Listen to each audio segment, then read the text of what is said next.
हम पढ़ रहे थे बच्चों H8 के लिए। आज हमें नया चैप्टर करना है जिसमें MCQ हमें स्टार्ट करने हैं, PYQ भी इसमें है, जिसमें हम पहला जो चैप्टर कर रहे हैं वो कर रहे हैं हाइड्रोजन, और जो दूसरा होगा वो होगा periodic table and it's classification. ठीक है, शुरू करते हैं। पहला क्वेश्चन देखिए क्या है। One would expect proton to have very large. उसमें क्या होगा, प्रोटोन की अगर बात की जाए तो उसका चार्ज बहुत ज़्यादा होगा, आयनाइजेशन पोटेंशियल बहुत ज़्यादा होगा, हाइड्रेशन एनर्जी बहुत ज़्यादा होगी, या उसका रेडियस बहुत ज़्यादा होगा, तो वो हमें बताना है।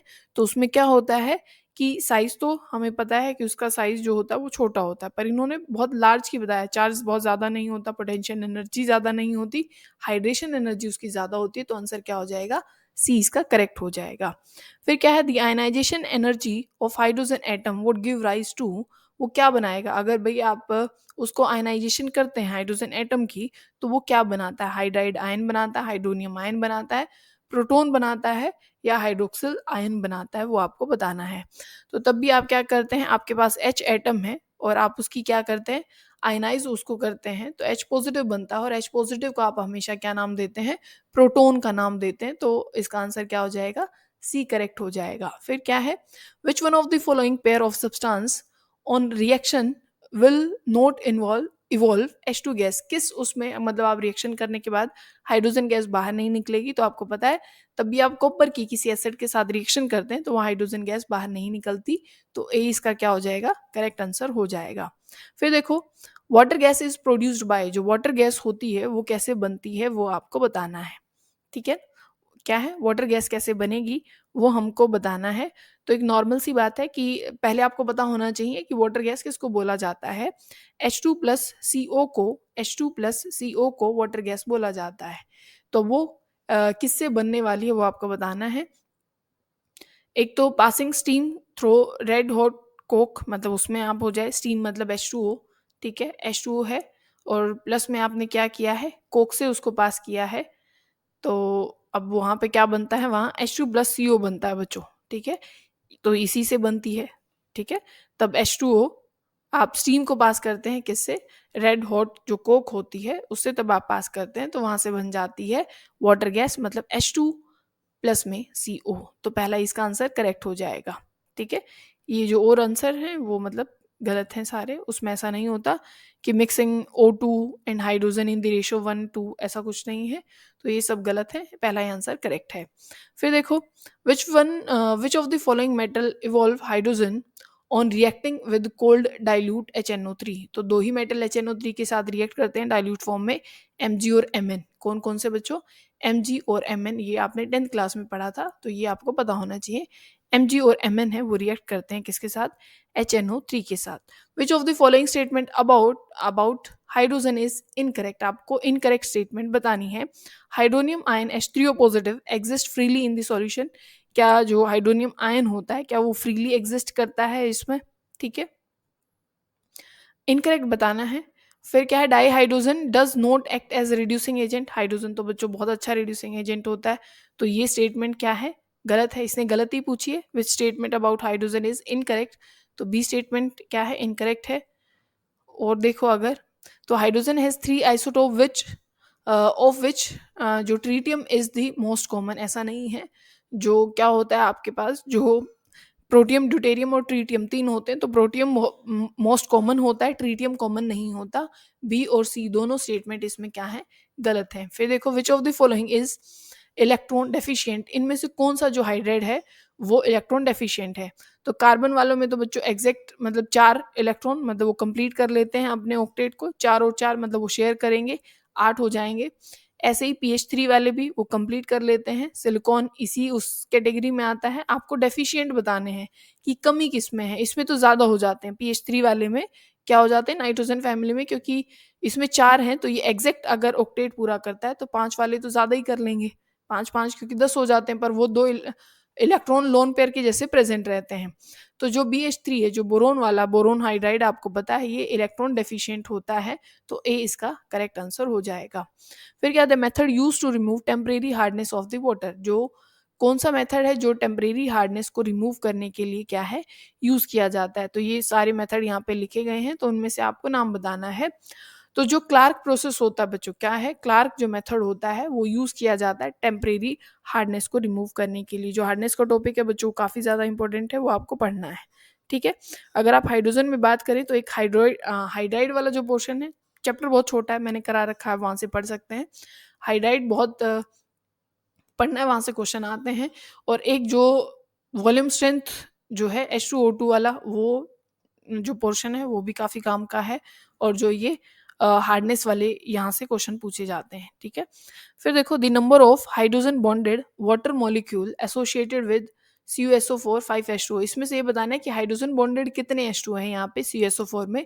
तो एक ही मॉलिक्यूल हाइड्रोजन बॉन्डिंग से जुड़ा हुआ होता है, तब आप CuSO4 5H2O की बात करते हैं, ठीक है ना। और जो 4 मॉलिक्यूल H2O के हैं वो कोऑर्डिनेट बॉन्ड से जुड़े हुए हैं, तो एक ही ऐसा है, मतलब इसका आंसर क्या हो जाएगा, बी हो जाएगा।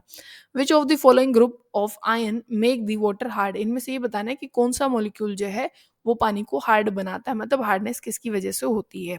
तो हार्डनेस वैसे जो होती है बच्चों वो 3 चीज़ों की वजह से होती है, बाइकार्बोनेट की वजह से, क्लोराइड्स की वजह से और सल्फेट्स की वजह से। किसकी वजह से, बाइकार्बोनेट जो होते हैं उनकी वजह से, क्लोराइड की वजह से, सल्फेट की वजह से। पर उसमें आयन कौन कौन से होने चाहिए, सिर्फ कैल्शियम और मैग्नीशियम, दो ही आयन की वजह से हार्डनेस होती है, या तो कैल्शियम होगा या तो मैग्नीशियम होगा। मतलब कैल्शियम का बाइकार्बोनेट हो सकता है, मैग्नीशियम का बाइकार्बोनेट हो सकता है, कैल्शियम का क्लोराइड हो सकता है, मैग्नीशियम का क्लोराइड हो जाएगा, या कैल्शियम का सल्फेट या मैग्नीशियम का सल्फेट। तो अब आंसर बता दो मुझे, अब आंसर बता दो क्या हो जाएगा। मैग्नीशियम क्लोराइड, क्योंकि ना तो पोटेशियम होता, ना अमोनिया की वजह से हार्डनेस होती, ना सोडियम की वजह से, मैग्नीशियम क्लोराइड की वजह से हार्डनेस होगी, ठीक है ना। तो ये आपको हार्डनेस वाला जो है वो याद रखना है कि हार्डनेस किस किस की वजह से होती है। एक टेम्परेरी होती है और एक परमानेंट होती है। क्लोराइड और सल्फेट वाली परमानेंट होती है, बाइकार्बोनेट की वजह से टेम्परेरी होती है, ठीक है। At its melting point ice is lighter than the water, because ऐसा क्यों होता है कि जो आइस होती है वो सॉलिड होती है, फिर भी उसकी डेंसिटी कम होती है पानी पानी से, ऐसा क्यों होता है। तो इसका आपको आंसर देना है। तो इसका क्या आंसर हो जाएगा कि ice crystals have low, no नहीं, ice crystals have hollow hexagonal arrangement of H2O molecule, क्योंकि hexagonal arrangement होती है, कैसी होती है, hexagonal arrangement होती है, तो वहाँ बीच में काफ़ी स्पेस रह जाता है, जिसकी वजह से उसकी डेंसिटी क्या हो जाती है बच्चों, काफ़ी कम हो जाती है। आपने पढ़ा है ना, वर्ड्स काफ़ी हो जाते हैं किसमें, तो आइस में, जिसकी वजह से उसकी जो डेंसिटी है वो काफ़ी कम हो जाती है पानी से, ठीक है। फिर क्या है, ये मैच करना है कि आपको कौन सी चीज़ उसमें सही है। तो CO प्लस H2 अभी बताया था कि इसको आप क्या बोलते हो, सिंथेसिस गैस बोलते हो या वाटर गैस इसका नाम दिया जाता है। टेम्परेरी हार्डनेस अभी बताया मैंने कि जो बाइकार्बोनेट्स है उसकी वजह से होती है, और मैग्नीशियम और कैल्शियम आयन उसमें होना चाहिए, और बाइकार्बोनेट आयन होने चाहिए। फिर जो B2H6 है, जो मैंने अभी बताया, बोरोन के हाइड्राइड जो होते हैं वो इलेक्ट्रॉन डेफिशिएंट होते हैं, तो C का 2 हो जाएगा। और H2O2 जो होती है वो कैसी स्ट्रक्चर इन्होंने बोल रखा है, नॉन प्लेनर स्ट्रक्चर होती है, ठीक है ना। क्या होगी, नॉन प्लेनर स्ट्रक्चर हो जाएगी। तो 12th का क्या हो जाएगा, ये ए हो जाएगा बच्चों, ठीक है। ए का हमने 3 लगाया है, ठीक है, डी का 4 लगाया है, तो ए इसका क्या हो जाएगा, करेक्ट आंसर हो जाएगा। फिर जो 13th है, 13th में इन्होंने क्या पूछा, H2O2 के बारे में ही पूछा है कि H2O2 जो होता है बच्चों, उसकी कैसी स्ट्रक्चर होती है, स्फेरिकल होती है, प्लेनर होती है, कैसी होती है, अभी अभी बताया, नॉन प्लेनर स्ट्रक्चर होती है। हमने देखा है ना, ओपन बुक लाइक स्ट्रक्चर होती है H2O2 की, कैसी होती है, ओपन बुक लाइक स्ट्रक्चर होती है। ये क्वेश्चन अभी समझाएंगे बच्चों, इसके पूरे फॉर्मूले एक बार मैं लिखवा दूंगी, तो ये अभी क्वेश्चन बाद में करते हैं, ठीक है, ये वाला करते हैं अभी। फिर ये भी स्ट्रक्चर आपको ध्यान रखनी है, H2O2 के ही ये क्वेश्चन है, जो वहाँ पे O ऐसे बॉन्ड रहता है और यहाँ ऐसे H रहते हैं, तो आपको ये बताना है कि भाई यहाँ का जो एंगल होता है, ये वाला जो एंगल रहता है OOH, ये जो एंगल रहता है वो कितना होता है, तो वो एंगल कितना होता है, 97 होता है बच्चों। कैसा होता है, 97। ये क्वेश्चन आप छोड़ सकते हैं। फिर देखो फिर क्या है, which of the following is the true statement about H2O2, इसके बारे में कौन सी जो स्टेटमेंट है वो करेक्ट है, वो आपको बतानी है।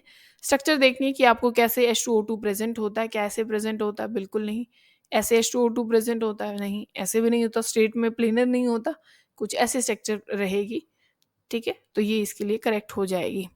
फिर क्या है कि रिएक्शन दे रखी है, क्योंकि H2O2 ऑक्सीडाइजिंग रिड्यूसिंग दोनों एजेंट की जैसे काम करता है। The reaction of H2O2 with H2S is an example of, वो किस चीज़ का एग्जाम्पल है, वो एडिशन रिएक्शन है, रिडक्शन है, ऑक्सीडेशन है, या फिर वो एसिडिक नेचर शो कर रहा है। तो यहाँ पे क्या हो रहा है बच्चों, ये ऑक्सीडेशन इसका कर देगा, क्या कर देगा, ऑक्सीडेशन, और सल्फर में इसको कन्वर्ट कर देगा। और रिमूवल ऑफ हाइड्रोजन क्या बोला जाता है, ऑक्सीडेशन बोला जाता है। तो ये रिएक्शन किस तरीके की रिएक्शन है, ऑक्सीडेशन रिएक्शन है। फिर देखो some statement about heavy water are given, इनमें ये बतानी है कि इनमें से कौन सी करेक्ट है। Heavy water is use as moderator in the nuclear reactor, ये क्वेश्चन बच्चों स्टेट में पूछा गया है। सिन गैस वाला भी पूछा गया है, SO2 के रिलेटेड भी पूछा गया है, और जो ये वॉल्यूम स्ट्रेंथ वाला है बच्चों, ये क्वेश्चन भी पूछा गया है। ठीक है, अभी हम करेंगे।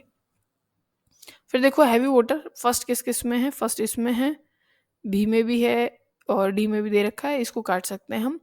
Heavy water is more associated than the ordinary water, चलो और देखते हैं। Heavy water is more effective solvent than the ordinary water, तो थर्ड तो गलत है बच्चों, जिसमें थर्ड है क्योंकि वो बेटर सॉल्वेंट नहीं है, तो तीसरा इसमें कट जाएगा, इसमें भी कट जाएगा, तो आंसर क्या हो जाएगा, फर्स्ट और ये सेकंड, मतलब ए वाला क्या हो जाएगा, करेक्ट आंसर हमारा हो जाएगा। ठीक है, तो यहाँ पे जो हाइड्रोजन में आपको देखो क्या क्या पढ़ना है वो मैंने अभी अभी आपको बताया है कि हाइड्रोजन में जो सबसे काम की मतलब चीज़ें हैं उसमें एक तो आप वॉल्यूम स्ट्रेंथ वाले जो क्वेश्चन है H2O2 के वो आप पढ़ेंगे, हाइड्राइड के बारे में आप पढ़ेंगे, और जो हार्डनेस है उसके क्या क्या मेथड्स हैं वो आपको सारे पढ़ने हैं। ठीक है ना, तो ये सारी काम की बातें हैं, और जो प्रिपरेशन है वो भी मैं आपको बता देती हूँ, कुछ जो काम की बातें हैं, नोट्स जो मैंने आज डाले हैं उसमें भी वो सारी चीज़ें हैं, या तब हम चैप्टर पढ़ेंगे तब आपको और क्लियरिटी आ जाएगी। ठीक है, एक तो जैसे मैंने कहा ना कि हार्डनेस के कौन कौन से तरीके हैं, जैसे पहला ही मेथड जिसमें मेथड के लिए क्वेश्चन था कि क्लार्क मेथड जो होता है बच्चों वो परमानेंट टेम्परेरी हार्डनेस को रिमूव करने के लिए होता है। ठीक है, फिर कई बार यूँ पूछ लिया जाता है भाई काल्गन मेथड जो है वो बताइए किस चीज़ के लिए यूज़ होता है, तो काल्गन मेथड परमानेंट हार्डनेस रिमूव करने के लिए यूज़ किया जाता है। ठीक है, फिर उसमें और चीज़ें भी हैं, अभी वो भी मैं बता देती हूँ कि क्या क्या आपको देखना है और क्या क्या नहीं। पहले वॉल्यूम स्ट्रेंथ का लिख लें एक बार ही, एक मिनट। अब देखो यहाँ लिख देते हैं सारी बातें। जैसे क्या बोला जाता है कि जो 1 लीटर H2O2 होता है बच्चों, 1 लीटर H2O2 10 लीटर O2 देता है एट स्टैंडर्ड ST मतलब STP के ऊपर। 1 लीटर H2O2 10 लीटर O2 उससे मिलता है। ठीक है, उसकी बैलेंस रिएक्शन क्या होती है, 2H2O2 उससे क्या मिलता है 2H2O प्लस में O2। ठीक है, ये चीज़ हमें मिल जाती है। अब देखो और परसेंटेज के वे में भी बोला जाता है कि भाई 10 अगर लीटर उससे है तो 10 लीटर वॉल्यूम है तो उससे 3% आपको जो हाइड्रोजन है वो गैस मिल जाती है, और 100 का मतलब क्या हो जाता है, 100 अगर ये है तो इससे हमें 30% मिल जाता है। 10 से अगर 3 मिल रहा है तो 100 से कितना मिल जाएगा, 30% मिल जाएगा। ठीक है, तो वॉल्यूम स्ट्रेंथ का जो फार्मूला होता है बच्चों, वॉल्यूम स्ट्रेंथ का फार्मूला होता है 11.2 इंटू में मोलैरिटी। ठीक है, ये वॉल्यूम स्ट्रेंथ का फार्मूला है। और अगर नॉर्मेलिटी गिवन हो, जैसे अभी जो हमारे क्वेश्चन में था हमें नॉर्मेलिटी गिवन है, वॉल्यूम स्ट्रेंथ वो होती है 5.6 इंटू में नॉर्मेलिटी, तो उससे वॉल्यूम स्ट्रेंथ आ जाएगी। जैसे अगर इस क्वेश्चन में आप देखोगे तो वॉल्यूम स्ट्रेंथ दे रखी है, दी वॉल्यूम स्ट्रेंथ ऑफ आपसे पूछी गई है ना, वॉल्यूम स्ट्रेंथ तो पूछी गई है, volume strength of 1.5 normal H2O2 solution is. ठीक है, तो मैंने क्या कहा, वॉल्यूम स्ट्रेंथ आप कैसे निकालने वाले हैं, volume strength is equal to 5.6 into में नॉर्मेलिटी, ये चीज़ आप फॉलो करेंगे। और अगर मोलैरिटी गिवन है तो 11.2 इंटू में मोलैरिटी। ठीक है, अगर स्ट्रेंथ आपसे पूछी गई है, क्या पूछी गई है, स्ट्रेंथ आपसे पूछी गई है जो ग्राम पर लीटर में निकाली गई है, तो वो कैसे निकाली जाती है, 68 क्योंकि इसका मास हो जाता है 2H2O2 का, वो क्या हो जाती है फिर 22.4 लीटर हो जाएगा, और इनटू में वॉल्यूम स्ट्रेंथ आप कर देंगे। ठीक है, 68 बाई में 22.4, ये डायरेक्ट फॉर्मूला आपको याद रखना है स्ट्रेंथ का, स्ट्रेंथ इज इक्वल टू 68, एक मिनट बच्चों, 68 बाई में 22.4 इंटू में वॉल्यूम स्ट्रेंथ, जो कि आप यहाँ से निकाल के लाएंगे। ठीक है, और वहाँ पे परसेंटेज आपको निकालनी दे रखी है तो आप क्या कर देंगे, वो वेट बाय वॉल्यूम निकाली जाती है, तो स्ट्रेंथ बाय आप 10 कर देंगे, जो यहाँ से निकलेगा ना जो स्ट्रेंथ, उसको डिवाइडेड बाय 10 कर देंगे। अगर क्या पूछी गई है, परसेंटेज आपसे पूछी गई है वेट बाय वॉल्यूम के, वॉल्यूम स्ट्रेंथ ऐसे निकालनी है, स्ट्रेंथ ऐसे निकालनी है 68/22.4 इंटू में वॉल्यूम स्ट्रेंथ, और ऐसे आप क्या निकाल देंगे, परसेंटेज वेट बाय वॉल्यूम का, स्ट्रेंथ बाय 10 आप कर देंगे, ऐसे निकाला जाता है। ठीक है, तो कई बार और क्या किया जाता है कि हमसे रिएक्शन देके और यूँ पूछा जाता है भैया H2O2 जो है वो ऑक्सीडाइजिंग नेचर में है कि रिड्यूसिंग नेचर में है, तो वो भी कई बार हमसे पूछा जाता है। तो उसमें आप क्या कर देंगे, जैसे अगर Fe2 पॉजिटिव दे रखा है बच्चों और साथ में रिएक्शन लिखी है H2O2, तो वही ऑक्सीडेशन करके तो Fe3 पॉजिटिव बना देगा। क्या बना देगा, Fe3 पॉजिटिव, Fe3 पॉजिटिव आ गया। और प्लस में यहाँ पे पानी बाहर निकलता है, अगर सिर्फ पानी बाहर निकलता है तो ऑक्सीडाइजिंग नेचर है, अगर सिर्फ मतलब ये तो ऑक्सीडाइज होगा ही, और साथ में सिर्फ पानी निकला है तो ऑक्सीडाइजिंग नेचर है। उसके अलावा कुछ और निकल जाए, पानी निकल जाए और साथ में ऑक्सीजन भी निकल जाए, तो वहां पे उसका रिड्यूसिंग नेचर हो जाता है। सिर्फ पानी निकलता है तो ऑक्सीडाइजिंग नेचर है, पानी भी है साथ में O2 भी है, या पानी है साथ में OH नेगेटिव है, तो वो रिड्यूसिंग नेचर होता है। तो इससे H2O2 का रिड्यूसिंग नेचर पता लगता है। ठीक है, बात समझ में आ गई होगी। और जो आपको मेथड्स हैं H2O2 को बनाने के लिए, मतलब किस चीज़ से बनाया जाता है, तो मेथड आपको देखने हैं, वो तभी हम करेंगे तब मैं आपको चैप्टर कराऊंगी। ठीक है, उसमें हाइड्रोजन की प्रिपरेशन भी देखेंगे, मतलब उसमें सारी थ्योरी हम कवर करने वाले हैं। ठीक है, जैसे एक क्वेश्चन और आप याद कर सकते हैं इसमें कि जो हाई प्योरिटी H2 है, आपसे क्वेश्चन पूछा जाता है, एस्टेट में पूछा गया था 99.9% जो प्योर H2 है वो कैसे बनाया जाता है, तो वो आप किससे बनाते हैं बच्चों, बेरियम हाइड्रोक्साइड से बनाते हैं। किससे बनाते हैं, बेरियम हाइड्रोक्साइड से बनाते हैं। तब आप उसकी इलेक्ट्रोलिसिस कर देते हैं, तो आप क्या बना लेते हैं वहाँ पे, प्योर फॉर्म ऑफ हाइड्रोजन बना लेते हैं। ठीक है, तो वो ये चीज़ भी आपको यहाँ याद रखनी है। ये कैथोड पे होती है रिएक्शन, H2 कहाँ रिलीज होती है, तब आप इसकी इलेक्ट्रोलिसिस कर देते हैं, तो वो कैथोड पे आपको H2 मिल जाती है। कैथोड पे क्या मिल जाएगी, H2 आपको मिल जाएगी।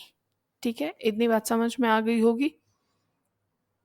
ये वाला क्वेश्चन आप कर लेंगे, आप ये वॉल्यूम स्ट्रेंथ वाला फॉर्मूले मैंने सारे बता ही दिए हैं, तो ये फार्मूला आपको करना है और आंसर भी आपको यहाँ दे ही रखे हैं। ठीक है, तो ये आप कर लेंगे अभी।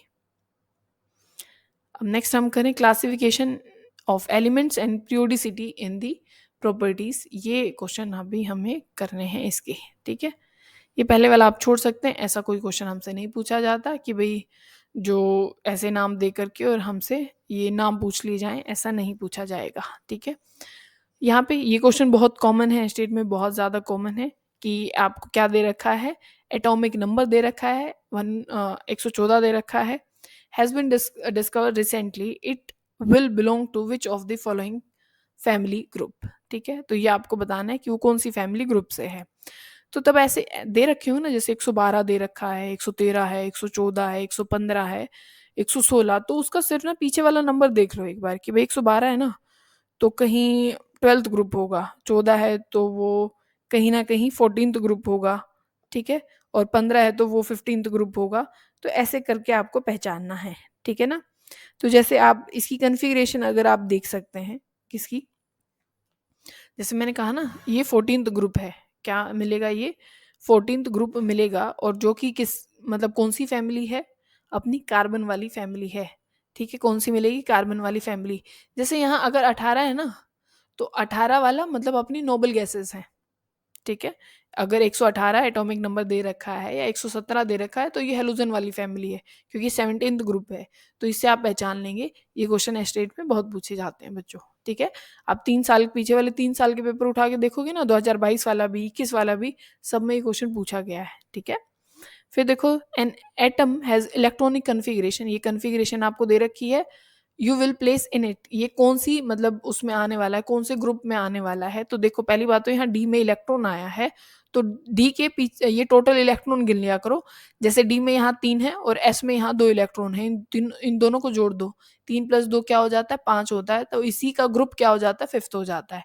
इन दोनों को जोड़ने से ही ग्रुप आ जाता है। ठीक है, तो ये 3 डी में अगर लास्ट में इलेक्ट्रॉन है तो डी वाले और एस वाले जोड़ लो, वही उसका ग्रुप हो जाता है। तो ये फिफ्थ ग्रुप से है। ठीक है, ऐसे क्वेश्चन आते हैं।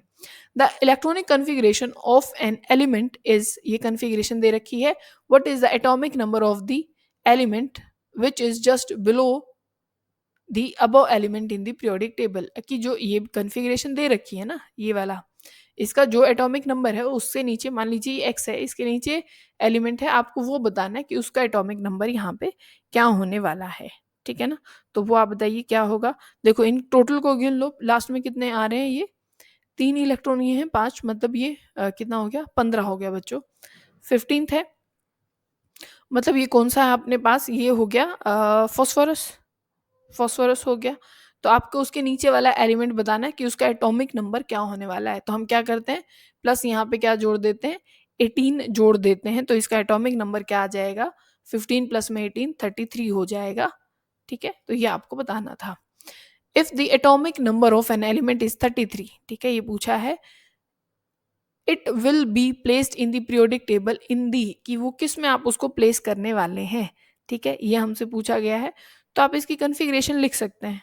ठीक है, इसकी आप कन्फिग्रेशन लिख सकते हैं, it will be placed in the periodic table. अगर आप इसकी कन्फिग्रेशन लिखेंगे तो देखो क्या लिखोगे, 33 की, तो 1s2 लिखोगे, 2s2 2p6, 3s2 3p6, और फिर आ जाएगा 3d10, और ये 4s2 और 4p3। ऐसे ही है बच्चों। अब हम क्या करते हैं, हम एक चीज़ मतलब यूज़ करते हैं कि भाई जितने भी अपना पी में तब एंड में इलेक्ट्रॉन होते हैं ना, डी में तो मैंने सीधा सीधा क्या बोला था, डी प्लस में एस के इलेक्ट्रॉन गिन लो, वही उसका ग्रुप हो जाएगा। पर ऐसे में हम क्या करते हैं, जैसे मैंने इसके इलेक्ट्रॉन गिन लिए, ठीक है ना, किसके, पी वाले के आप गिन लोगे कि पी में कितने हैं, और साथ में यहाँ एस के गिन लोगे, तो ये कितने हो गए, 3 इसके और 2 इसके, क्योंकि एक ही है ना, जो एन की वैल्यू वो तो 4 ही है यहाँ पे दोनों की, तो इन दोनों को गिन लो, तो ये 5 हो गया। 5 में अब 10 आपको जोड़ देने, आउटर इलेक्ट्रॉन प्लस में 10, ये आपको करना है अगर पी में आउटर में इलेक्ट्रॉन आते हैं तो पी प्लस में एस के इलेक्ट्रॉन जोड़ोगे, प्लस में 10 कर दोगे, तो कौन सा ग्रुप हो जाएगा यहाँ पे, 15th ग्रुप हो जाएगा। ठीक है, फिर क्या, the electronic configuration of 4 element are given below which element does not belong to the same family as other. क्या बोला, the electronic configuration of 4 elements are given below which element does not belong to the same family as others. Okay, देखते हैं कि इसने, एक बार तो ये पहले वाले एलिमेंट की देखो कि इसमें तो डी में इलेक्ट्रॉन है, ठीक है, इसमें डी में है, इसमें भी डी में है, इसमें भी डी में है, इसमें नहीं है, तो ये डिफरेंट है। ठीक है बच्चों, ये इनसे क्या है, अलग है, तो ये इसने हमसे पूछा था, तो आंसर करेक्ट यही हो जाएगा। For the second period element the correct increasing order of first ionisation enthalpy, आपको इंक्रीजिंग ऑर्डर बताना है फर्स्ट आयनाइजेशन एंथैल्पी का, कि सबसे ज्यादा किसकी होगी। सबसे ज्यादा इनको भी देखो पता ही है, कि बच्चों को सबको पता है कि नोबल गैसेस की सबसे ज्यादा आयनाइजेशन एंथैल्पी होती है। तो ये तो नो डाउट कि सबसे ज्यादा किसकी होगी बच्चों, नियोन की होगी, क्योंकि आप लेफ्ट टू राइट जाते हो तो जो आयनाइजेशन एनर्जी है वो क्या हो जाती है, इंक्रीज होना शुरू हो जाती है, और सबसे ज्यादा नोबल गैसेस की होती है। फिर इनको ये भी, यहाँ पे भी इन्होंने बिल्कुल करेक्ट समझा है कि भाई इनको ये भी पता है कि भाई नियोन से ज्यादा, नियोन के बाद फ्लोरीन की होती है, मतलब सबसे ज्यादा नियोन की, फिर होती है फ्लोरीन की। उसके बाद आपको दिमाग लगाना है कि भाई और क्या ऑर्डर मतलब हम बना सकते हैं। ठीक है, फिर हमें पता है होता है कि हमारे पास क्या है, कि भाई अगर आप लिखो तो नाइट्रोजन और ऑक्सीजन होते हैं, यहाँ पे फ्लोरीन आ जाता है, तो हमें ये पता है कि नाइट्रोजन की ज्यादा है कंपैरिजन टू फ्लोरीन की, नाइट्रोजन की, नॉट फ्लोरीन की, ऑक्सीजन के बच्चों, ऑक्सीजन के, नाइट्रोजन की ज्यादा है ionization energy comparison to oxygen की, ये बात बोल रहे थे। तो ऐसा किसमें है, यहाँ पे ऑक्सीजन की ज्यादा दे रखी है, नहीं, नाइट्रोजन की ज्यादा होती है ऑक्सीजन से। ऐसा कहीं और तो नहीं दे रखा ना, दे रखा है क्या, यहाँ दे रखा है, नाइट्रोजन की ज्यादा दे रखी है ऑक्सीजन से। ठीक है, तो इसको काट दो और इस वाले को काट दो, इसकी और इसकी बात करते हैं। फिर है बोरोन और कार्बन को दे रखा है बच्चों, लिथियम भी लास्ट में, लिथियम भी लास्ट में है। फिर है आपके पास, ये ऑर्डर में बदलाव है, कार्बन भी वहीं पे ही है दोनों में, देखो यहाँ भी कार्बन है, यहाँ भी कार्बन है। बात है बेरिलियम की और बोरोन की। ठीक है, कि इनमें कैसे आएगा। आप क्या लिखते हो, हाइड्रोजन, हीलियम, लिथियम, बेरिलियम।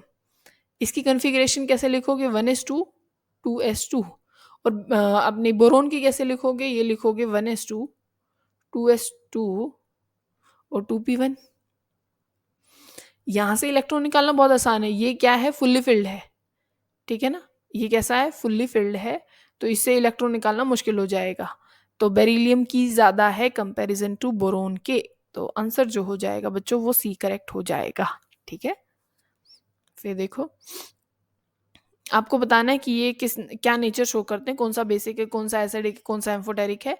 हम 10th क्लास में हमने याद किया था एल्यूमिनियम ऑक्साइड जो होता है और जिंक का जो ऑक्साइड होता है वो एम्फोटेरिक होता है बच्चों, ठीक है। फिर हमें ये पता है कि Na2O जो होता है ये बेसिक नेचर का होता है। कैसा होता है, बेसिक नेचर का। मतलब ए का हमने बोला बी, ए का बी किस किस में है बच्चों, बी और सी काट दो, तो इसमें है और इसमें है। फिर हमने किसका, सेकंड का हमने लगाया डी, सेकंड का इसने ए लगाया, यहाँ पे डी लगाया, तो आंसर यही करेक्ट है।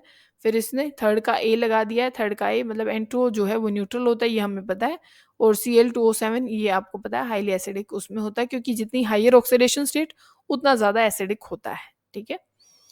Which of the following oxide is most acidic in the nature, इनमें से ज्यादा एसिडिक कौन होगा वो आपको बताना है, ठीक है। एसिडिक ज्यादा कौन होगा, तो देखो भाई मेटल में एक तो सिंपल सी बात है कि आप ये लिखते हो बेरिलियम, मैग्नीशियम, कैल्शियम, यही तो है। तो अगर आप डाउन द ग्रुप जाते हैं, डाउन द ग्रुप जाते हैं तो यहाँ पे बेसिक कैरेक्टर बढ़ता है ना कि एसिडिक। तो सबसे ज्यादा बेसिक कौन हो जाएगा बच्चों, बेरिलियम वाला ही ऑक्साइड हो जाएगा। तो ये ऑक्साइड एसिडिक है, क्योंकि नीचे जाओगे तो बेसिक कैरेक्टर बढ़ता जाता है, ठीक है। फिर नेक्स्ट देखो क्या है कि which of the following option the order of the arrangement does not agree with the variation property indicate, ठीक है। तो आपको ये बताना है कि कौन सा फॉलो नहीं कर रहा है, ठीक है ना। इसमें बोला इंक्रीजिंग इलेक्ट्रॉन गेन एंथैल्पी, इसने बोला है ये आयोडीन, ब्रोमीन, क्लोरीन, फ्लोरीन। ऐसा नहीं होता बच्चों, सबसे ज्यादा क्लोरीन की होती है, फिर फ्लोरीन आता है, मतलब ये ऑर्डर गलत है, ए वाला गलत है। यहाँ पे मेटेलिक रेडियस दे रखा है ज्यादा, किसका दे रखा है इन्होंने, इन्होंने बोल रखा है कि पहले रुबीडियम का है, ठीक है, फिर पोटेशियम का दे रखा है, और फिर सोडियम का, लिथियम का, ये भी ठीक है। फिर इन्होंने क्या दे रखा है, आयनिक साइज ज्यादा दे रखा है इन्होंने, एफ नेगेटिव का। फिर है सोडियम का, ये भी बिल्कुल ठीक है, क्योंकि सबसे ज्यादा एनायन का होता है। फिर जिस पे पॉजिटिव चार्ज कम होता है फिर उसका, क्योंकि एक पॉजिटिव चार्ज वाला, फिर दो पॉजिटिव वाला, फिर तीन पॉजिटिव वाला, क्योंकि तीन पॉजिटिव वाला सबसे छोटा हो जाता है साइज में। तो ये भी बिल्कुल करेक्ट है। फिर क्या दे रखा है, इंक्रीजिंग फर्स्ट आयनाइजेशन एनर्जी, ये हमें पता है कि भाई नाइट्रोजन की ज्यादा होती है कंपैरिजन टू ऑक्सीजन, पर इन्होंने ऑक्सीजन की ज्यादा दे रखी है। तो ये आंसर, मतलब ये दो करेक्ट आंसर हैं हमारे, ठीक है। तो ये चीज ध्यान रखनी है बच्चों, आपको ये पूछा गया है स्टेट में क्वेश्चन कि ऑक्सीजन इन्होंने जैसे दे दिया भाई ऑक्सीजन की ज्यादा है आयनाइजेशन एंथैल्पी, ऐसा नहीं है, नाइट्रोजन की ज्यादा होती है, ठीक है। ये चीज आपको ध्यान रखनी है। अब ये देखो क्या है, the formation of oxide O2 negative from oxygen atom required first an exothermic and then endothermic step, ठीक है। पहले तो ये क्या करता है कि भाई तब O से O नेगेटिव बनता है ना, तो ये एनर्जी रिलीज करता है। पर O नेगेटिव से तब आपको O2 नेगेटिव बनाना होता है ना, तो इसको एनर्जी देनी पड़ती है कि भाई तू इलेक्ट्रॉन ले ले। पहले तो इसने बिल्कुल ले लिया फटाफट, एक इलेक्ट्रॉन फटाफट ले लिया और एनर्जी बाहर निकाल दी, ठीक है। दूसरा इलेक्ट्रॉन इसको देने के लिए हमें एनर्जी देनी पड़ती है कि भाई तू एनर्जी ले और ये इलेक्ट्रॉन भी ले, हम जबरदस्ती कर रहे हैं इसके साथ, ठीक है। ऐसा क्यों होता है, तो ऐसा किस लिए होता है बच्चों, और ऐसा नियोन में और इनमें नहीं होता, ठीक है। तो ये क्योंकि इसने बोल रखा है नीचे, thus the process of formation O2 negative in a gas phase is unfavourable, even O2 negative is isoelectronic with neon, it is due to the fact that, क्योंकि यहाँ रिपल्शन बहुत ज्यादा हो जाती है बच्चों, यहाँ रिपल्शन होना शुरू हो जाती है, क्योंकि जैसे आप इलेक्ट्रॉन डालना शुरू करते हो तो रिपल्शन बढ़ जाती है। क्योंकि अगर आप पीरियड्स में जाते हो तो जो नियोन होता है या जो नोबल गैसेस होती है उनका तो साइज बढ़ जाता है, उनका साइज एकदम बढ़ जाता है। पर यहाँ पे साइज तो वही रहेगा ना, तो यहाँ रिपल्शन बहुत ज्यादा बढ़ जाती है। तो electron repulsion overweight the stability gained by achieving noble gas configuration, तो यहाँ रिपल्शन बढ़ जाती है जिसकी वजह से ऐसा होता है, ठीक है। फिर नेक्स्ट देखो क्या है कि ये ना 12th वाला, विच of the following order of ionic radii is correctly represented, तो ये आपको बताना है कि इनमें से कौन सा ठीक है। ठीक है, इन्होंने बोला कि भाई H नेगेटिव का सबसे ज़्यादा है तो ये तो ठीक है, फिर H पॉजिटिव का ऐसा नहीं होता बच्चों, सबसे ज़्यादा H नेगेटिव का, फिर होना चाहिए था H का, और फिर सबसे जो कम हो जाता है वो H पॉजिटिव का। मतलब पहले नेगेटिव स्पीशीज, फिर एटॉमिक स्पीशीज, और फिर कैटायनिक स्पीशीज, सबसे ज़्यादा एनायन का, फिर नॉर्मल का, फिर सबसे छोटा जो कैटायन का। इन्होंने सबसे ज़्यादा कैटायन का दे रखा है तो ये भी गलत है। इन्होंने बोला है कि F नेगेटिव का साइज ज़्यादा है, नहीं बच्चों, O2 नेगेटिव का साइज ज़्यादा होना चाहिए था। जितना ज़्यादा नेगेटिव चार्ज उतना ज़्यादा साइज ज़्यादा होता है, ठीक है ना। जैसे जितना पॉजिटिव चार्ज ज़्यादा उतना साइज छोटा होता है ना, तो ऐसे ही जितना नेगेटिव चार्ज ज़्यादा उतना साइज बड़ा होता है। तो ये भी करेक्ट आंसर नहीं है, ये भी गलत है। फिर उन्होंने बोला कि साइज ज़्यादा है एल्यूमिनियम 3 पॉजिटिव का, फिर Mg2 पॉजिटिव का, फिर N3 नेगेटिव का, ये भी गलत है। तो सारे जो ऑप्शन है वो गलत है। फिर है which one of the following arrangement represent the correct order of least negative to the most negative electron gain enthalpy for, ये हमें दे रखे हैं कि भाई उसमें कार्बन है, कैल्शियम है, एल्यूमिनियम, फ्लोरीन और ऑक्सीजन है। ठीक है, तो सबसे ज़्यादा जो गेन एंथैल्पी होगी वो किसकी होने वाली है, तो वो हमें एक ऑर्डर बताना है। ठीक है, सबसे ज़्यादा फ्लोरीन की है ये हमें पता है, फिर होती है ऑक्सीजन की, तो कहाँ कहाँ ऐसा दे रखा है, सबसे ज़्यादा फ्लोरीन की सारी जगह ऐसे ही है, फिर ऑक्सीजन की है ऐसा कहीं नहीं दे रखा, तो ये तो सारे कट गए बच्चों। तो सबसे ज़्यादा फ्लोरीन की, फिर ऑक्सीजन की, फिर कार्बन की, एल्यूमिनियम की और सबसे कम कैल्शियम की, तो आंसर डी करेक्ट है। In which of the following arrangement the given sequence is not strictly according to the property indicate against it। ठीक है, तो वो जो फॉलो नहीं कर रहा है वही हमको बताना है। ठीक है, तो देखो हमें ये पता है कि भाई एच आई सबसे ज्यादा एसिडिक होता है, तो इसने सही बोला है एच आई, फिर H B R, H C L और सबसे वीक एसिड एच एफ होता है, तो इसने बिल्कुल करेक्ट बोला है। फिर बोला है कि पी के ए वैल्यू, अब ये देखो ये इंक्रीजिंग पी के ए वैल्यू दे रखी है, तो पी के ए इनवर्स होता है पीएच के, मतलब एसिडिक स्ट्रेंथ के, सॉरी नॉट पीएच के, पी के ए। देखो के ए जितना ज्यादा होता है उतना एसिडिक स्ट्रेंथ ज्यादा होती है, उतना एसिडिक स्ट्रेंथ ज्यादा होती है। जितना पी के ए ज्यादा होता है बच्चों उतना एसिडिक स्ट्रेंथ कम होती है। ठीक है, तो इन्होंने क्या बोला है, वैसे तो भाई एक्चुअल में जो है H2TE ज्यादा एसिडिक नेचर का है। इन्होंने बोला कि भाई इसकी पी के वैल्यू ज्यादा, ये कैसे हो सकता है, जो एसिडिक ज्यादा होगा, एसिडिक ज्यादा जो होगा उसकी पी के वैल्यू तो कम होगी। तो जो ऑर्डर जो गलत दे रखा है बच्चों वो यही दे रखा है, तो आंसर जो वो है बी करेक्ट हो जाएगा। Identify the wrong statement in the following, इनमें से आपको क्या बताना है, गलत स्टेटमेंट आपको बतानी है। क्या बोला है, ये सही पढ़ रहे हैं ना, हाँ। Amongst iso electronic species smaller the positive charge on the cation and smaller is the radius. इसने बोला कि आप आइसो इलेक्ट्रॉनिक स्पीशीज हैं, smaller the positive charge, smaller the positive charge मतलब एक पे एक पॉजिटिव चार्ज है, स्मॉलर इज द रेडियस, ऐसा नहीं है बच्चों। जितना ज्यादा पॉजिटिव चार्ज होता है, जैसे जिस पे +3 है वो ज्यादा छोटे साइज का होगा कंपैरिजन टू +2, और उससे भी छोटा होगा +1 वाला। तो यही जो ऑप्शन है वो क्या है अपना, मतलब स्टेटमेंट गलत है तो आंसर करेक्ट यही होगा। ठीक है, बात समझ में आ गई होगी। ये क्वेश्चन भी बहुत आसान है, क्या है, what is the value of electron gain enthalpy of N positive if the ionisation energy of Na is 5.1। देखो आयनाइजेशन एनर्जी क्या होती है बच्चों, आयनाइजेशन एनर्जी होती है कि आपको एनर्जी देनी पड़ती है तो इलेक्ट्रॉन बाहर निकलता है। ठीक है, एनर्जी आप क्या है उस सिस्टम में दे देते हैं, और फिर क्या है सिस्टम में एनर्जी देते हो तो इलेक्ट्रॉन बाहर निकलता है, ये आयनाइजेशन एनर्जी होती है। गेन एंथैल्पी क्या होती है, गेन एंथैल्पी होती है बच्चों यहाँ पे आप इलेक्ट्रॉन क्या करते हो, उस सिस्टम में इलेक्ट्रॉन अंदर भेजते हो तो एनर्जी बाहर निकलती है। ठीक है, अगर आयनाइजेशन एनर्जी +5.1 है, क्योंकि आप सिस्टम को एनर्जी दे रहे हो, और अगर आप सिस्टम को एनर्जी देते हो तो पॉजिटिव होती है अपनी केमिस्ट्री में, और सिस्टम से एनर्जी अगर बाहर जा रही है तो वो नेगेटिव होती है, तो इतनी ही वैल्यू क्या हो जाएगी इसकी, नेगेटिव। ऐसा कहाँ पे है, ये रहा।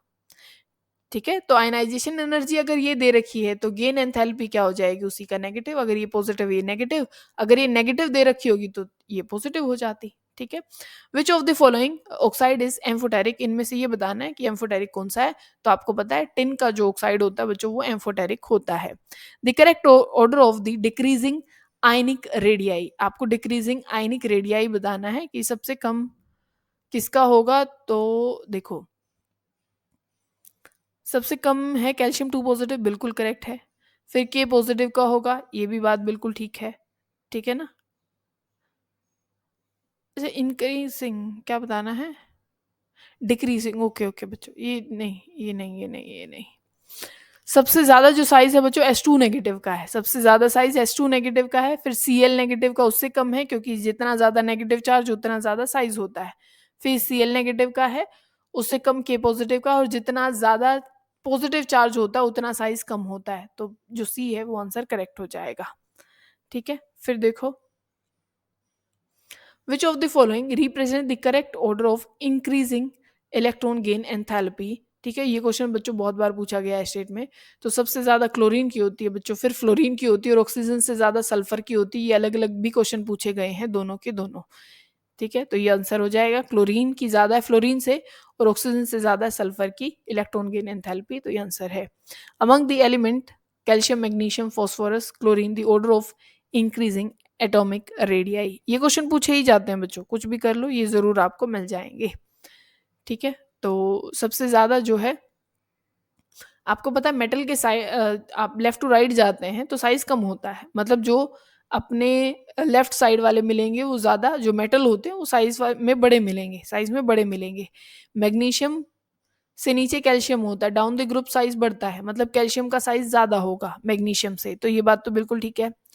फिर ये पता है हमें कि भाई फॉस्फोरस और फिर सल्फर और फिर क्लोरीन आता है, तो इसका मतलब अगर आप लेफ्ट टू राइट गए तो यहाँ पे तो साइज डिक्रीज होगा, तो इसका मतलब फॉस्फोरस का ज्यादा है, सबसे कम साइज क्लोरीन का है। तो आंसर जो भी हो जाएगा वो करेक्ट हो जाएगा। Among the following which one has the highest cation and anion ratio. Cation by anion मतलब कि हाईएस्ट आपको बताना है, केटायन बड़े साइज का होना चाहिए। केटायन बाय एनायन रेशियो की बात हम कर रहे हैं ना, तो केटायन जो सबसे बड़े साइज का होगा, एनायन जो सबसे छोटे साइज का होगा। मतलब यहाँ पे अगर मैंने लिख दिया 20, भाई केटाइनिक साइज 20 पिकोमीटर है, और एनायन साइज मैंने लिख दिया यहाँ पे 5 पिकोमीटर। तो जितना बड़ा केटायन हो और जितना छोटा केटायन हो उसकी केटायनिक केटायन बाय एनायन रेशियो सबसे ज्यादा होगी। तो ऐसा किसमें है, केटायन सबसे बड़ा है सीजियम का, और सबसे छोटा इसमें क्या है, एनायन फ्लोरीन। तो यही क्या हो जाएगा बच्चों, केटायन बाय एनायन रेशियो सबसे ज्यादा होगी।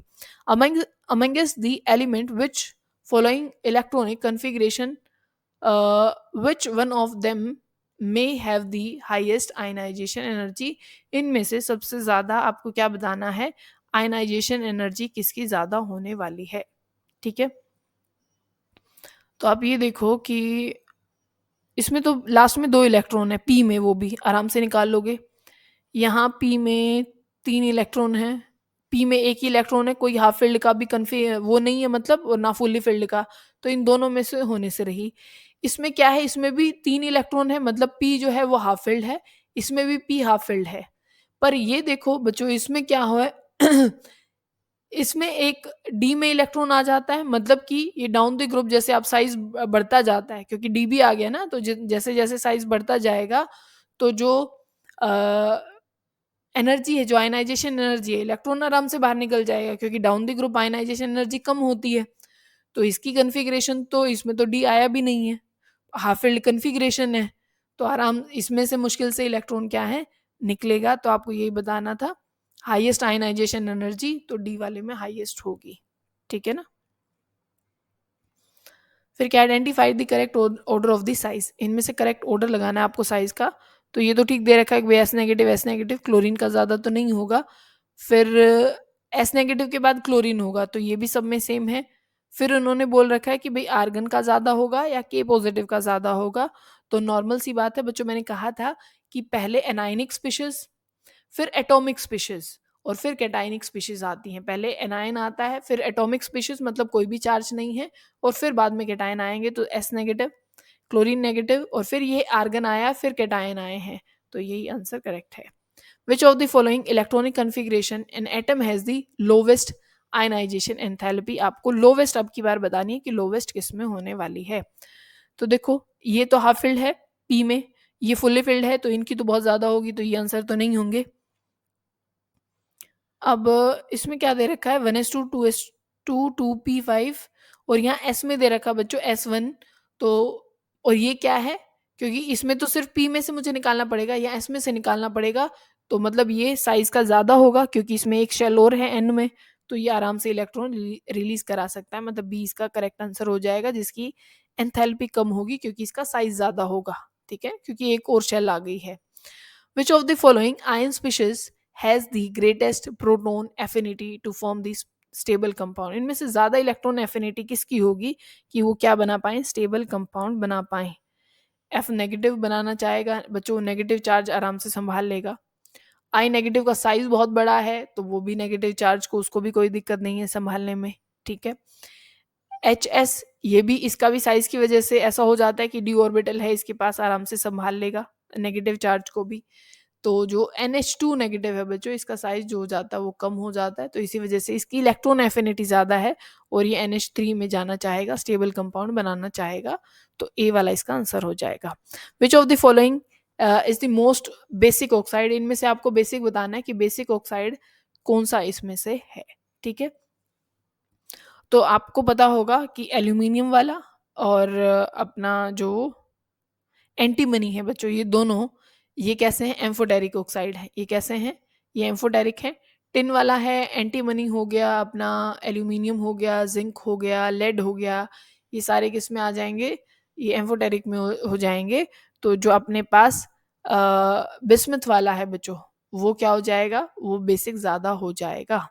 ठीक है, क्योंकि मान लो आप ये लिखते हो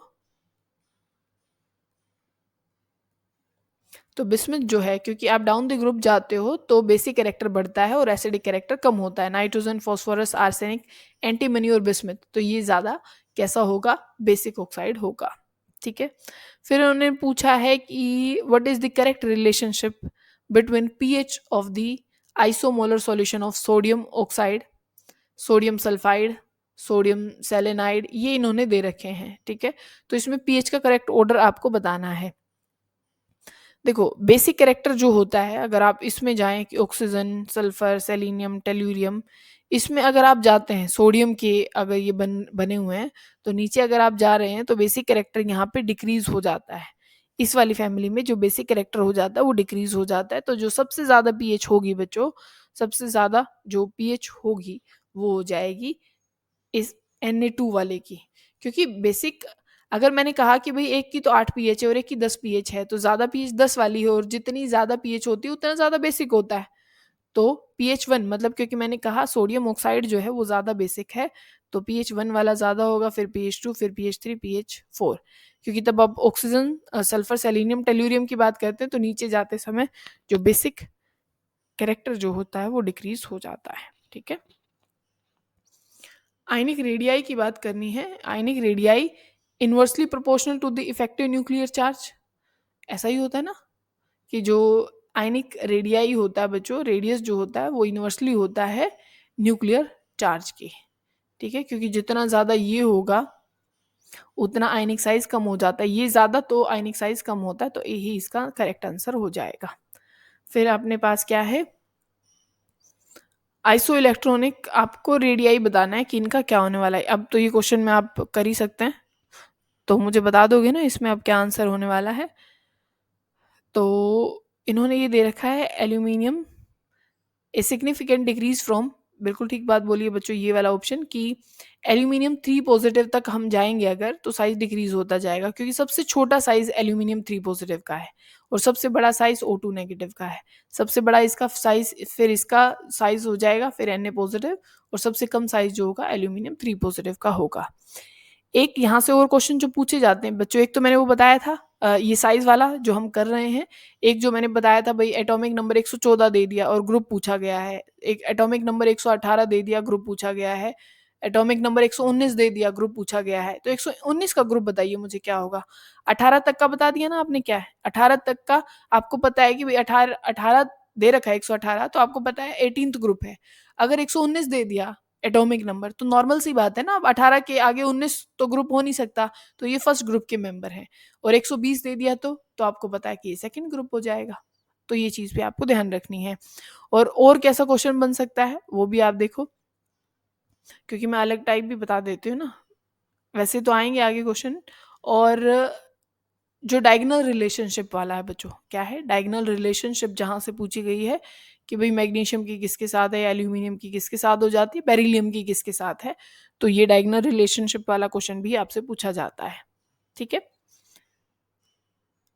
विच of the following order is wrong, इनमें से आपको रोंग ऑर्डर बताना है कि जो गलत ऑर्डर है वो कौन सा दे रखा है।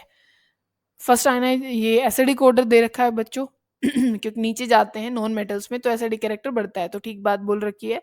फर्स्ट आयनाइजेशन एनर्जी के लिए बोल रहा है कि भाई कार्बन की सबसे ज्यादा है, फिर बोरोन की है, फिर बेरिलियम की है। तो ये ऑर्डर मैंने आपको ना पहले दूसरे क्वेश्चन में समझाया था कि बेरिलियम की ज्यादा आयनाइजेशन एनर्जी है कंपैरिजन टू बोरोन के, तो यही उसने क्या है गलत ऑर्डर दिया है। ठीक है, बेरिलियम की ज्यादा होती है बोरोन से कॉन्फ़िगरेशन की वजह से, क्योंकि 2s2 में से इलेक्ट्रॉन निकालने पड़ेंगे और वो भी अंदर से न्यूक्लियस के पास से। ठीक है। First ionisation potential among the following, ये ऑर्डर दे रखा है, इनमें से आयनाइजेशन एनर्जी का आपको ऑर्डर लगाना है कि कौन सा होगा। ठीक है। अब वैसे तो आप भी इनको करके बताएंगे, फटाफट आपने भी आंसर लगाते जाएं और मुझे कमेंट भी कर दिया करें कि ये ऐसे ऐसे है, या अपने एक स्कोर अपना लिख के बता दें कि हमने इतना किया था। ठीक है। तो सबसे ज़्यादा जो पोटेंशियल है बच्चों वो नाइट्रोजन की है ऑक्सीजन से, ये क्वेश्चन बन गया। ठीक है, नाइट्रोजन की ज़्यादा होती है, मैंने पहले भी करा दिया, नाइट्रोजन की ज़्यादा होगी ऑक्सीजन के क्योंकि इसमें हाफ फील्ड में हो जाता है ना P3 में, यहाँ P4 होता है, तो इसकी ज़्यादा होती है। और ऐसा कहीं है, यहाँ दे रखा है, इन दोनों में तो गलत है। फिर देखो बेरिलियम की अभी अभी बताया ज़्यादा होती है बोरोन से, यहाँ पे बोरोन की ज़्यादा दे रखी है, तो करेक्ट आंसर ए हो जाएगा। विच of the following element has the maximum electron affinity, इनमें से मैक्सिमम इलेक्ट्रॉन एफिनिटी किसकी है, बच्चे लगाए आते हैं फ्लोरीन, फ्लोरीन आंसर नहीं है, क्लोरीन का होता है, क्योंकि इसका साइज बड़ा हो जाता है तो रिपल्शन अपने आप घट जाएगी, और यहाँ पे फ्लोरीन का साइज काफ़ी ज़्यादा होता है तो इलेक्ट्रॉनिक रिपल्शन यहाँ बढ़ जाती है, तो इसकी ये इतनी टेंडेंसी नहीं रखता कि हाय हाय मुझे इलेक्ट्रॉन चाहिए, वो वाली बात नहीं है। इसकी इलेक्ट्रॉन नेगेटिविटी ज़्यादा है, इलेक्ट्रॉन एफिनिटी ज़्यादा नहीं है, ये चीज़ ध्यान रखेंगे। इलेक्ट्रॉन एफिनिटी और इलेक्ट्रॉन नेगेटिविटी में ज़मीन आसमान का अंतर हो जाता है। The first ionisation potential of Be and boron respectively are, ये आपको पता है ना बेरिलियम की ज्यादा होती है कंपैरिजन टू बोरोन, तो वैल्यू देखो पहली वाली ज्यादा हो दूसरी वाली कम हो, ऐसा इसी में दे रखा है। ये बराबर दे रखी, ये बराबर दे रखी, इसमें पहली वाली कम दे रखी है दूसरी वाली ज्यादा, पर हमने कहा था ना ionisation energy of beryllium is more than the boron, तो आंसर डी करेक्ट हो जाएगा। फिर नेक्स्ट देखो which of the following is the correct order for the iodine species, I positive का साइज ज्यादा दे रखा, बिल्कुल नहीं, जहां नेगेटिव का पहले नेगेटिव फिर एटॉमिक स्पीशीज और फिर कैटायन, तो ये बी वाला आंसर करेक्ट हो जाएगा। विच of the following ion is the largest in the size, इनमें से आपको ये बताना है कि इनमें से लार्जेस्ट साइज का कौन सा होगा, तो आपको पता है कि भाई एस नेगेटिव, S2 नेगेटिव, जिस पे जितना ज्यादा नेगेटिव चार्ज उसका साइज उतना ज्यादा बड़ा हो जाता है। Which of the following has the smallest size, जितना ज्यादा कैटायन पे चार्ज उतना ज्यादा स्मॉल होगा, जितना पॉजिटिव चार्ज उतना small size. Among the following oxide which one is the most basic, इनमें से आपको बेसिक बताना है। ये एम्फोटेरिक होता है, ये भी एम्फोटेरिक होता है, ये एसिडिक में आ जाता है, तो यही बेसिक होता है बच्चों। विच of the following has largest size, इनमें से आपको क्या बताना है, साइज लार्जेस्ट बताना है, तो आपको पता है एनायन का साइज ज्यादा बड़ा होगा कंपैरिजन टू कैटायन और एटॉमिक स्पीशीज से। फिर आपको ऑर्डर बताना है साइज का ही, तो सबसे ज्यादा जो साइज रहता है बच्चों, देखो जितना पॉजिटिव चार्ज उतना साइज तो कम होगा, जितना पॉजिटिव चार्ज उतना साइज तो क्या होने वाला कम है, तो देखो इस पे एक पॉजिटिव चार्ज है तो इसका साइज कम, अरे क्या कर रखा है यार, हाँ ये वाला देखो, Na पॉजिटिव सबसे साइज इसका क्या होगा ज्यादा होगा, फिर Mg2 पॉजिटिव का होगा और सबसे कम 4 वाले का, देखो इसका साइज सबसे कम है, फिर एल्यूमिनियम क्योंकि 3 पॉजिटिव फिर 2 फिर ये, तो आंसर करेक्ट सी हो जाएगा। फिर क्या है in the periodic table left to right, in a periodic table the atomic volume, volume के बारे में आपको बताना है कि जो लेफ्ट टू राइट पूछ रहा है ना, लेफ्ट टू राइट जो है एटॉमिक वॉल्यूम क्या हो जाएगा, तो पहले तो डिक्रीज हो जाती है बच्चों, फिर क्या होना शुरू हो जाती है इंक्रीज होती है, क्योंकि आप न्यून और जो नोबल गैसेज है ना उनके पास जाते हैं तो बढ़ जाती है। ठीक है, तो पहले डिक्रीज हो जाती है और फिर क्या हो जाती है इंक्रीज हो जाती है। फिर देखो which electronic configuration of element has the abnormal high difference between second and third ionization energy, इनमें से किस में मतलब हाई डिफरेंस है आयनाइजेशन एनर्जी में। ठीक है, तो वो आपको बताइए किस में होगा। देखो अगर आप देखें भाई इसमें तो एस में ही है इलेक्ट्रॉन, ये तो बहुत आराम से निकाल देगा और कोई दिक्कत नहीं है। फिर इसकी इस टेबल में से निकालनी है, किस में पूछा है इन्होंने? फर्स्ट और सेकंड में, फर्स्ट और सेकंड में ना, कहाँ गया? I difference between second and third, okay, second और थर्ड में बच्चों। सेकंड मतलब इसकी फर्स्ट आयनाइजेशन कब होगी? तब इसमें एक S1 इलेक्ट्रॉन रह जाएगा। दूसरी वाली क्या हो जाएगी? तब आप किस में जाएंगे? पहली तो एक मिनट लिख देते हैं। आपके पास 3s2 है, 3s2 से आप 3s1 में जाएंगे, 3s1 से आप किस में कन्वर्ट हो जाएंगे? 3z0 में, मतलब पहले आयनाइजेशन, फिर ये दूसरी आयनाइजेशन, तीसरी क्या होगी? P6 में आप जाएंगे। तो दूसरी आयनाइजेशन में और तीसरी आयनाइजेशन एनर्जी, यहाँ बहुत ज़्यादा डिफरेंस होगा, क्योंकि ये तो बहुत कम होगी और ये बहुत ज़्यादा हो जाएगी। तो डी वाला आंसर ये करेक्ट रहेगा, क्योंकि पहली इलेक्ट्रॉन निकालने में कोई ज़्यादा, यहाँ पे एनर्जी तो ज़्यादा लगेगी, पहली आयनाइजेशन एनर्जी ज़्यादा है, फिर 3s1 से निकालना आराम से निकल जाएगा। पर जैसे ही 2p6 में से निकालोगे तो आपको एकदम बहुत ज़्यादा एनर्जी देनी पड़ेगी। तो सबसे ज़्यादा डिफरेंस यहीं आ जाएगा इस वाले में। ठीक है बच्चों। फिर क्या है? One of the characteristic property of non metal is that they are electronegative. ठीक है, इलेक्ट्रोनेगेटिव ज्यादा होते हैं। फिर क्या है? Minimum value of cation and anion ratio. ये क्वेश्चन आपको करके बताना है, मैंने अभी बताया था ना। इन्होंने पूछा cation by anion ratio minimum बतानी है, मिनिमम बतानी है, ये एनायन लिखना। ठीक है, उसमें हमने मैक्सिमम निकाली थी, यहाँ आपको मिनिमम निकालनी है। ठीक है, फिर देखो which of the following set has strongest tendency to form anion. इनमें से किसकी टेंडेंसी ज्यादा है एनायन बनाने की? नाइट्रोजन, ऑक्सीजन और फ्लोरीन, यही बनाना चाहते हैं। Element which of the following group will form anion most, कौन सा बनाना चाहता है बच्चों? जो अपना है हेलोजन फैमिली, एनायन बहुत जल्दी से वही बनाना चाहते हैं। विच of the following atom will have smallest size, इनमें से सबसे जो छोटा साइज होगा बच्चों वो किसका होने वाला है? वो होने वाला है बेरिलियम का, वही तो है सबसे छोटा। इन the periodic table which with the increasing in the atomic number the metallic character of an element, ये आपको बताना है कि यहाँ पे क्या हो जाता है। तो मेटेलिक कैरेक्टर जो हो जाता है वो डिक्रीज हो जाता है किसमें? पीरियड में, और इंक्रीज हो जाता है ग्रुप में। ठीक है, तो ये कहाँ पे लिखा हुआ है अपना? ये पहला ही लिखा है, decrease in the period and increase in the group. ठीक है, मेटेलिक कैरेक्टर पूछा था, क्योंकि डाउन द ग्रुप जाते हो तो मेटेलिक कैरेक्टर इंक्रीज होता है, और पीरियड की तरफ जाते तो वो डिक्रीज होना शुरू हो जाता है। ठीक है, और एक दो चीजें और बताते हैं बच्चों आपको, कि आपसे कई बार यूं पूछा जाता है भाई निकोजेंस किसको बोला जाता है? क्या है? लिख देते हैं यहाँ पे, निकोजेंस किसको बोला जाता है? तो निकोजेंस कौन होते हैं बच्चों? निकोजेंस हैं अपने जो स्मेल जिसमें से, फाउल स्मेल जिसमें से आती है, जो अपने कौन सी है, नाइट्रोजन वाली जो फैमिली है, उनको निकोजेंस बोला जाता है। हेलोजन सबको पता है, हेलोजन जो अपनी फ्लोरीन क्लोरीन वाली जो फैमिली है। फिर आपसे पूछा जाता है कि क्या होते हैं चाल्कोजेंस, आपसे पूछा जाता है। ठीक है, चाल्कोजेंस होते हैं जो और फॉर्मिंग फैमिली होती है बच्चों, जो क्या बनाते हैं? जो और बनाते हैं, और मतलब जैसे ऑक्साइड की ओर होती है, सल्फाइड की ओर होती है। तो ये आपको पता होना चाहिए कि भाई चाल्कोजेंस क्या होते हैं। तो ये चीजें भी आपसे पूछी जाती है, निकोजेंस क्या है, एल्कली फैमिली क्या होते हैं, एल्कलाइन अर्थ मेटल्स क्या होते हैं, और ये जो फैमिली के मैंने सारे नाम बताए हैं। और फिर कोइनेस कौन सी मेटल, मतलब कौन बनाता है, जिसमें आपको पता होगा आयरन, अपना कॉपर आ जाता है, और सिल्वर और गोल्ड, उसको कोइनेस फैमिली बोला जाता है। तब आप डी ब्लॉक की तरफ जाते हो तो। ठीक है ना, तो ये कुछ चीजें और आप